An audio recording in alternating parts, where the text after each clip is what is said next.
இன்றைக்கி நான் சுட்ட தக்காளி சட்னி செய்ய போகிறேன். அடுப்பு ஆன் பண்ணியிருக்கேன், எண்ணெய் போட்டிருக்கேன். எண்ணெய் காஞ்சிருச்சு. இப்போ 1/2 ஸ்பூன் மிளகு, 1/2 ஸ்பூன் ஜீரகம் போட்டுக்கலாம்.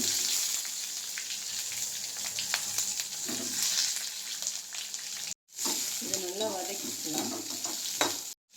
இப்போ கொஞ்சம் தேங்காய் எடுத்து வச்சுருக்கேன், அதையும் சேர்த்துக்கலாம். சேர்த்து எல்லாத்தையும் ஒன்றா வதக்கிக்கலாம். நல்லா வதக்கி எடுத்துக்கலாம். இது நல்லா பொன்னிறமாக வர்ற வரைக்கும் வதக்கும். இது நல்லா வதங்கிடுச்சு. இப்போ ஆஃப் பண்ணிடலாம். இப்போ தக்காளி பழத்தை நல்லா சுட்டு எடுத்துக்கலாம். இந்த மாதிரி தக்காளியை சுட்டாச்சு. ஆஃப் பண்ணிவிட்டு இப்போ எடுத்து வச்சுக்கணும்.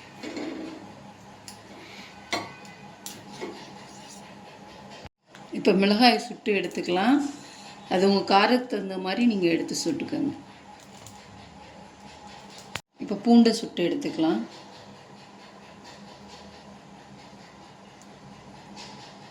இப்போ வதக்குனதை ஃபஸ்ட்டு போட்டுடலாம். தக்காளி பழம், மிளகா, பூண்டு இப்போ இது எல்லாத்தையும் மிக்சியில் போட்டு அரைச்சிக்கலாம். தேவையான அளவு உப்பு சேர்த்துக்கலாம். உப்பு சேர்த்து இப்போ அரைச்சி எடுத்துக்கலாம். எண்ணெய் ஊற்றிருக்கேன், கடுகு போட்டுக்கலாம். கருவேப்பிலை சேர்த்துடலாம். சிட்டிகைக்கு மிளகாய்த்தூள் ஒரு சிட்டிகை போடுங்க போதும். இப்போ அரைச்ச பேஸ்ட்டை அதில் கலந்துடலாம்.